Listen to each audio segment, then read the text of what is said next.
Hello friends, welcome to another new video. College university admission 2023 অর্থাৎ রাজ্যের আরও একটি সরকারি কলেজে ভর্তির অ্যাডমিশন বা ভর্তির নোটিফিকেশান নিয়ে চলে এসেছি তোমাদের সামনে। 1854 সালে তৈরি হয়েছিল এই কলেজটি, যে কলেজটি বলতে গেলে আমাদের কলকাতার মধ্যে one of the oldest college, যেটা বর্তমানে কিন্তু একটি হেরিটেজ কলেজ হিসাবে পরিচিত। এই কলেজটি কিন্তু ফাউন্ডার বা এই কলেজটি প্রতিষ্ঠা করেছিলেন অবনীন্দ্রনাথ ঠাকুর স্যার। তার আমলে এই কলেজটি কিন্তু তৈরি হয় 1854 খ্রিস্টাব্দের পরবর্তীতে 1864 এবং 1951 খ্রিস্টাব্দের স্বাধীনতার পরবর্তীকালে এই কলেজের নাম হয় কিন্তু government college of art and craft Kolkata. যারা যারা আর্ট অ্যান্ড ক্রাফট নিয়ে পড়তে চাইছো, লাইক পেন্টিং থেকে শুরু করে বিএফএ, গ্রাফিক্স ডিজাইনিং থেকে শুরু করে সেরামিক আর্ট নিয়ে পড়তে চাইছো, রবীন্দ্রভারতী ইউনিভার্সিটি থেকে শুরু করে বিশ্বভারতী ইউনিভার্সিটির মতো ইউনিভার্সিটিতে অনেকে পড়তে চাও, কলকাতা আর্ট কলেজ কিন্তু তারই মধ্যে one of the leading college. এই কলেজে কিন্তু প্রত্যেকের আবেদন করা একান্ত জরুরি। যে কলেজটি বর্তমানে হেরিটেজ কলেজ হিসেবে পরিচিত, এই কলেজের প্রাক্তনীদের কথা শুনলেও কিন্তু গর্বে আমাদের বুক কিন্তু ভরে ওঠে। প্রথমত এখানে পড়াশোনা করেছেন নন্দলাল বোস, যামিনী রয়, তারপরে অতুল বোস থেকে শুরু করে রাজেন্দ্র তরফদার, জয়নুল আবেদিন থেকে শুরু করে হেমেন মজুমদার থেকে শুরু করে এখানে আমরা দেখতে পাচ্ছি যোগেন চৌধুরী, পুলক বিশ্বাস, অনন্ত মণ্ডল, পরেশ মাইতি থেকে শুরু করে অনেক মানুষ যারা কিন্তু আমাদের ইতিহাস খ্যাত ব্যক্তিত্বদের মধ্যে পড়েন, সেই সকল মানুষ এই কলেজটিতে পড়াশোনা করেছেন। এই কলেজে কি কি কোর্স রয়েছে, এখানে ভর্তি হতে গেলে কি কি যোগ্যতা লাগে, এন্ট্রান্স দিতে হয় অবশ্যই, এবং এন্ট্রান্সের ক্ষেত্রে আর্টের ক্ষেত্রে একটা কথা সবসময় বলি, হিস্ট্রি অফ আর্টের যে ফিকশনটা রয়েছে বা যে জায়গাটা রয়েছে সেটা পড়তে হবে। তার পাশাপাশি নিজের নিজের subject wise, like print making থেকে শুরু করে পেন্টিং থেকে শুরু করে যে যে ডিপার্টমেন্টে পড়তে চাও, সেই সেই ডিপার্টমেন্টে এন্ট্রান্সের জন্য নিজেদের সাবজেক্টিভ যে ব্যাপার সেইগুলো নিয়ে যথেষ্ট দক্ষতা অর্জন করতে হবে, তবেই তোমরা এন্ট্রান্সের চান্স পাবে। এখানে ভর্তি হওয়া কিন্তু মানুষের কাছে একটা স্বপ্নের ব্যাপার হয়, লাইক আদার ইউনিভার্সিটি। তো চলো আর কথা না বাড়িয়ে ভিডিওটি শুরু করা যাক। যারা নতুন আছে এই চ্যানেলে, অবশ্যই চ্যানেলটিকে সাবস্ক্রাইব করে পাশে থাকা বেল আইকনটি ক্লিক করে দাও, যাতে সমস্ত তথ্যগুলো তোমরা এখান থেকে পেয়ে যাও। প্রথমত হিস্ট্রি অফ আর্ট পড়তে হয়, এছাড়াও এন্ট্রান্সের জন্য জেনারেল নলেজ পড়তে হয়। এই পোর্শনগুলো কিন্তু তোমাদের কভার করতে হয়। তো প্লিজ ভিডিওটা একটু লাইক করে দিও, বন্ধুদের মাঝে শেয়ার করে দিও। অন স্ক্রিন তোমাদেরকে দেখিয়ে দিচ্ছি গভর্নমেন্ট আর্ট কলেজ অ্যান্ড ক্রাফটের কি কি এলিজিবিলিটি ক্রাইটেরিয়া রয়েছে, কি কি সাবজেক্ট পড়ানো হয়, কোর্স ডিটেল থেকে শুরু করে সিট নিয়ে চলে এলাম আমরা আমাদের রাজ্যের, অর্থাৎ government college of art and craft at Kolkata. অর্থাৎ আমাদের রাজ্য তথা আমাদের ওয়েস্ট বেঙ্গলের সবচেয়ে পুরনো হেরিটেজ কলেজ বলতে গেলে Kolkata art and craft college, যেখান থেকে বিভিন্ন ফাইন আর্টসের কোর্স, বিভিন্ন প্রফেশনাল কোর্স, ডিজাইনিং কোর্স কিন্তু করানো হয়ে থাকে, যেটা কিন্তু one of the leading college আমাদের কলকাতার মধ্যে। তো সেই কলেজের সমস্ত তথ্য নিয়ে চলে এলাম, সুতরাং প্লিজ ভিডিওটা সম্পূর্ণ তোমাদের দেখতে হবে এবং ভিডিওটা একটু বড় হতে পারে, কেননা ডিটেল আলোচনা করতে চলেছি। প্রথমত এখানে তোমরা রবীন্দ্রভারতী থেকে শুরু করে যে Indian art and craft college রয়েছে, প্রত্যেকটা জায়গাতে আমরা দেখেছি ইন্ডিয়ান আর্ট অ্যান্ড ক্রাফট কলেজের এই যে সাবজেক্টগুলো নিয়ে অনেকে পড়তে চায়। বাট কলকাতা আর্ট কলেজ যেটা রয়েছে, principal government of West Bengal art and craft Kolkata, office of the principal, তো জওহরলাল নেহেরু রোড কলকাতা 7,16,000 যেখানে রয়েছে, এইখানটাও তোমরা চুজ করবে এবং তোমরা আবেদন করবে, কারণ এখানে পড়াটা একটা কিন্তু স্বপ্নের ব্যাপার প্রত্যেকের কাছে। ব্যাচেলার অফ ফাইন আর্টস রয়েছে, অ্যাপ্লিকেশন ফিস এখানে লাগছে না। প্রথমত এখানে অনেকগুলো সাবজেক্ট রয়েছে, painting, Indian painting, modelling, sculpture, graphics designing, প্রত্যেকটা সাবজেক্ট এখানে কিন্তু পড়ানো হয়ে থাকে এবং আমি তোমাদের ডিটেল এখানে বলতে চলেছি। তো প্রথমত সাবজেক্ট ওয়াইজ আমরা বিষয়গুলো দেখব। আমরা প্রথমে চলে আসছি পেন্টিং, ঠিক আছে? তো পেন্টিং এর ক্ষেত্রে দেখো, এবং এখানে অনেক বড় বড় মানুষ কিন্তু একসময় পড়াশোনা করেছেন, তারা এখানকার প্রাক্তনী, যেটা আমাদের কাছে একটা গর্বের বিষয়। তো প্রথমত এখানে total painting a bachelor of fine arts যেটা রয়েছে, 25টা এখানে সিট থাকে। 4 years full time specialisation course, main studies at drawing, এখানে drawing, portrait making, print making, sketch এখানে কিন্তু পড়ানো হয়ে থাকে। এখানে পেন্টিং এ এমএফএও কিন্তু করানো হয়ে থাকে, 2 বছরের যেটা কোর্স।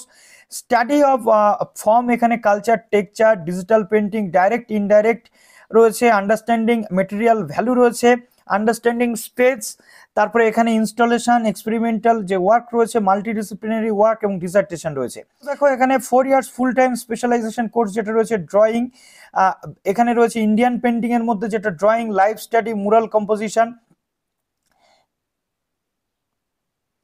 কম্পোজিশন রয়েছে, তারপরে মিউজিয়াম স্টাডি, নেচার স্টাডি রয়েছে, কপি ফ্রম ওল্ড মাস্টার্স রয়েছে, তারপরে তোমাদের প্রিন্ট মেকিং স্কেচ রয়েছে। এখানে কিন্তু এমএফএও করানো হয়ে থাকে, এক্সপ্লোরিং টেম্পেরা মিডিয়াম রয়েছে। তো এই সাবজেক্টগুলো কিন্তু পড়ানো এখানে হয়ে থাকে। নেক্সট আমরা এখানে দেখতে পাচ্ছি তোমাদের যেটা রয়েছে মডেলিং অ্যান্ড স্কাল্পচার। তো আমি এগুলোর যে এন্ট্রান্সের বিষয় অবশ্যই তোমাদের বলবো। মডেলিং এবং স্কাল্পচারে এখানে 12টা টোটাল সিট রয়েছে। চান্স পাওয়া কিন্তু খুব কষ্টকর এখানে। প্রথমত 4 years full time specialisation course main স্টাডিজের মধ্যে রয়েছে, অ্যান্টিক স্টাডি, লাইফ স্টাডি রয়েছে, এবং এই প্রত্যেকটা কোর্সের সাথে কিন্তু হিস্ট্রি অফ আর্ট কিন্তু কম্পালসারি সাবজেক্ট এখানে পড়তেই হয় প্রত্যেককে। দেখো লাইফ স্টাডি রয়েছে, হেড স্টাডি রয়েছে, পোর্ট্রেট, রিলিফ, কম্পোজিশন, তারপরে এখানে মোল্ডিং রয়েছে এবং কাস্টিং, তারপরে স্টোন কার্ভিং রয়েছে, ডাইরেক্ট প্লাস্টার। তো এর সাথে সাথে রয়েছে ক্লে মডেলিং, গ্লাস স্কাল্পচার রয়েছে, উড কার্ভিং রয়েছে, টেরাকোটার কাজ রয়েছে। তো মিক্সড ইন্ডিয়া যেগুলো রয়েছে, এবং এর সাথে সাথে 10খানা এখানে সিট রয়েছে এমএফ এর জন্য। দেখো এই সাবজেক্টগুলো যারা যারা পড়তে চাইছো এই আর্ট নিয়ে, তাদের জন্য কিন্তু এই কলেজটা one of the leading. Next রয়েছে গ্রাফিক্স ডিজাইন বা অ্যাপ্লাইড আর্ট। অ্যাপ্লাইড আর্ট এখানে 24টা সিট রয়েছে, ড্রয়িং অ্যান্ড স্কেচ, তারপরে টাইপোগ্রাফিক্যাল ডিজাইন রয়েছে, ব্র্যান্ডিং, তারপরে পিওপি রয়েছে, আইডেন্টিটি ডিজাইন রয়েছে, outdoor advertising, out of home advertising রয়েছে, ইলাস্ট্রেশন, পাবলিশিং যে ডিজাইন রয়েছে, ফটোগ্রাফি, প্যাকেজিং ডিজাইন রয়েছে, ক্যাম্পেইন ডিজাইন রয়েছে, পোস্টার ডিজাইন, মার্কেন্ডিস যে ডিজাইন রয়েছে, মার্চেন্ডাইজিং রয়েছে, তারপরে হিস্ট্রি অফ আর্ট রয়েছে, অ্যাডভার্টাইজিং আর্ট অ্যান্ড আইডিয়াস, এবং ইলেকটিভ পেপার কিন্তু এখানে পড়তে হয়। প্রথমত 2 ইয়ার্স ফুল যে এমএফএ কোর্সের মধ্যে কিন্তু 7খানা সিট রয়েছে। এগুলো এমএফ এর যে বিষয় সেগুলো পরবর্তীতে আমি নিয়ে চলে আসবো। নেক্সট রয়েছে টেক্সটাইল ডিজাইন। টেক্সটাইল ডিজাইনের মধ্যে রয়েছে ওয়েভিং, প্রিন্টিং, ব্লক প্রিন্টিং রয়েছে, স্ক্রিন প্রিন্টিং এবং আদার্স। তারপরে তোমাদের ডিআইং রয়েছে, তারপরে টাই অ্যান্ড ডাই, তারপরে বাটিক, তারপরে ইটিসি ডিজাইন রয়েছে, ড্রয়িং, লাইভ স্টাডি রয়েছে এবং স্কেচ রয়েছে। টেক্সটাইল ডিজাইনিং এর এমএফএ কোর্সও করানো হয়, 9খানা সিট কিন্তু সেখানেও থাকে। নেক্সট এখানে টোটাল যে 7খানা কোর্স করানো হয় তার মধ্যে ওয়ান অফ দ্য লিডিং হচ্ছে design wood and leather. Okay, দেখো এখানে উড এবং লেদার ডিজাইনিং চলছে। তো এখানে টোটাল 17খানা সিট রয়েছে, ডিজাইনিং এবং execution in wood and leather designing, তারপরে mixed media composition, water colour, oil colour, mixed media, object drawing রয়েছে, তারপরে live drawing, sketch, painting, mural, wooden sculpture এবং ইন্টেরিয়র ডিজাইন এর মধ্যে ইনক্লুডেড। এমএফ এর ক্ষেত্রে এখানে 8টা সিট রয়েছে, এই সাবজেক্টগুলো তোমরা পড়তে পাচ্ছ। নেক্সট সবচেয়ে লাস্ট যে কোর্সটা রয়েছে সেরামিক আর্ট এবং পটারি। তো এখানে মাটির যে কাজগুলো থাকে সেই জিনিসগুলো এখানে রয়েছে, ডিজাইনিং, ফিনিশিং, গ্লাজিং, ফায়ারিং, তারপরে সেরামিক মুরাল, সেরামিক স্কাল্পচার, তারপরে ফাংশনাল এবং এক্সপ্রেশনাল পোয়েট্রি যে ড্রয়িং। এখানে তোমরা পাচ্ছ 12টা সিট, তারপরে এমএফ এর জন্য রয়েছে এখানে 5টা সিট।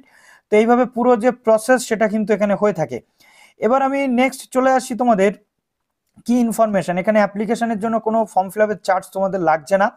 প্রথমত সিলেকশন প্রসেস এখানে কিন্তু হয় ক্যান্ডিডেটদের পারফরমেন্স এন্ট্রান্সের উপর ভিত্তি করে।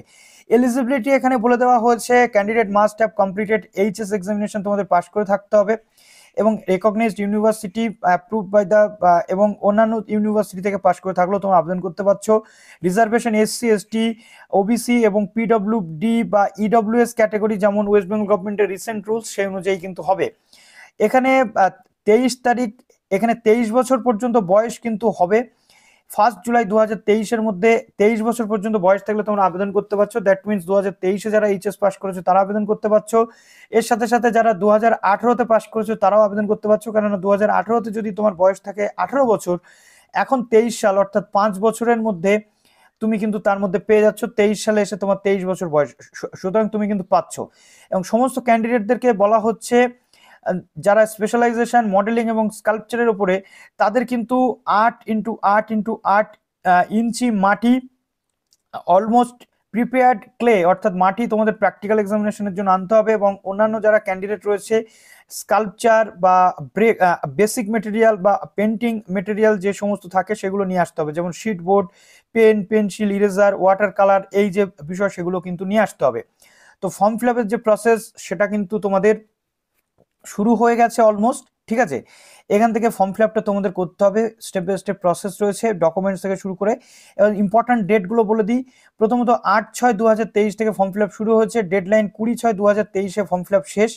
এন্ট্রান্স এক্সামিনেশন তোমাদের হবে 3 থেকে 8 তারিখের মধ্যে, জুলাই মাসের। এবং অ্যাডমিট কার্ডে তোমাদের কার কার কবে কবে এন্ট্রান্স সেটা তোমরা পেয়ে যাবে ডেট। রেজাল্ট তোমরা পাবে এন্ট্রান্সের 12/7/2023, এবং ভাইবার জন্য তোমাদের ডাকা হচ্ছে 17 থেকে 18-এর মধ্যে ভাইবা কিন্তু এখানে তোমাদের হবে। এবং এখানে SMS অথবা ইমেলের মাধ্যমে তোমাদের জানানো হবে। তারপরে ডিক্লারেশন অফ ভাইবার যে রেজাল্ট, ফাইনাল রেজাল্ট, সেটা 20/7 তোমরা পেয়ে যাবে। এবং অ্যাডমিশনের ডেট হচ্ছে 21 থেকে 22/7-এর মধ্যে। এবং ফার্স্ট সেমিস্টার ক্লাস এখানে শুরু হতে চলেছে 25শে জুলাই 2023 থেকে। কোনো রকম সমস্যা হলে এই যে নাম্বারগুলো রয়েছে এখানে তোমরা যোগাযোগ করতে পারো। এবার কিভাবে ফর্ম ফিল আপ করবে, জাস্ট এইখানে আসছো চলে, এই যে লিঙ্কটা রয়েছে, ক্লিক দিস লিঙ্ক, এইখানে ক্লিক করলে তোমরা ফর্ম ফিল আপের যে পেজ সেটাতে তোমরা চলে আসছো। অনলাইন ফর্ম ফিল আপের জায়গা সেটা কিন্তু এখান থেকে খুলে যাবে। দেখো এখানে তোমাদের স্টেপ বাই স্টেপ যে ফর্ম ফিল আপের প্রসেস সেটা বলা রয়েছে। দেখো হাউ টু অ্যাপ্লাই এখানে বলা রয়েছে, আমি একটুখানি জাস্ট তোমাদের দেখিয়ে দিচ্ছি কিভাবে তোমরা আবেদন করবে। তো চলো স্টেপ বাই স্টেপ প্রসেস আমি তোমাদেরকে দেখিয়ে দিচ্ছি। দেখো জাস্ট এরকম একটি পেজ তোমাদের সামনে ওপেন হয়ে যাবে। দেখো প্রথমত এখানে চলে আসছো, আসার পরে এই অ্যাপ্লাই অনলাইনে তোমাদের করতে হচ্ছে ক্লিক। অ্যাপ্লাই অনলাইনে ক্লিক করে তোমাদের একটি সাইন আপ করে নিতে হবে। সাইন আপ করে নেওয়ার পর তোমাদের দেখো সাইন আপের ক্ষেত্রে কি কি রয়েছে। প্রথমত তোমার নাম, ইমেল আইডি, মোবাইল নাম্বার এবং ইউজার নেম এবং পাসওয়ার্ড দিচ্ছ, কনফার্ম পাসওয়ার্ড করে তুমি এখানে সাইন আপ করে দিচ্ছ। তারপরে তুমি চলে আসছো, অ্যাকাউন্ট তোমার হয়ে গেছে ক্রিয়েট। এবার তোমাকে এখানে লগ ইন করতে হবে। লগ ইন করে নেওয়ার পরবর্তীতে তোমার সামনে একটি পেজ কিন্তু ওপেন হয়ে যাবে, যেখানে দেখো একদম বেসিক ইনফরমেশন, তোমার যে কোর্স অ্যাপ্লাই, কোন কোর্সে তুমি অ্যাপ্লাই করছো, ঠিক আছে, BFA 2021 নাকি 23 সেটা অ্যাপ্লাই করছো, কোর্স অ্যাপ্লাইড ফর। তারপরে তোমার এখানে নাম দিচ্ছ, তোমার মোবাইল নাম্বার দিচ্ছ, বাবার নাম থেকে শুরু করে যে বেসিক ডিটেল সেগুলো তুমি দিচ্ছ, অ্যাড্রেসগুলো তুমি ফিল করছো। করার পরবর্তীতে এখানে তোমার স্টেট থেকে শুরু করে যে জিনিসগুলো রয়েছে সেগুলো তোমাকে করতে হচ্ছে, করে নেক্সট স্টেপে তোমাকে চলে আসতে হচ্ছে। নেক্সট এখানে চলে আসার পর পরবর্তীতে এখানে দেখো তোমার ডিস্ট্রিক্ট থেকে শুরু করে যা কিছু রয়েছে, রিজন থেকে শুরু করে সেগুলো তো দিয়ে দিচ্ছ, আমি তোমাদের অলরেডি বলেছি। এবার আসছে আপলোড ট্যাব। আপলোড ট্যাবে এসে এখানে প্রথমে তোমার ফটো আপলোড করতে হবে। এখানে মাধ্যমিকের অ্যাডমিট কার্ড আপলোড করছো, উচ্চ মাধ্যমিকের মার্কশিট আপলোড করছো, তারপরে তোমার এখানে PWD সার্টিফিকেট থাকলে আপলোড করছো, কাস্ট সার্টিফিকেট থাকলে আপলোড করছো, EWS যেগুলো যা রয়েছে সেগুলো আপলোড করছো। করার পর তোমাকে করে দিতে হচ্ছে কিন্তু সাবমিট। এইভাবে পুরো প্রসেস কিন্তু তোমার হতে চলেছে। তারপরে তুমি এরকম একটা ফর্ম পেয়ে যাচ্ছ, সেই ফর্মটা তোমাকে প্রিন্ট করে রেখে দিতে হচ্ছে। তারপর এন্ট্রান্সের জন্য কিন্তু তোমাকে ওয়েট করতে হচ্ছে। তো এইভাবে পুরো প্রসেস তোমাদের হতে চলেছে। আশা করছি এখান থেকে তোমরা পুরো স্টেপ বাই স্টেপ জিনিসটা বুঝে গেলে। চলো ভিডিওটা কেমন লাগলো অবশ্যই কমেন্ট সেকশনে জানাও। ভালো থেকো সবাই, বেস্ট অফ লাক।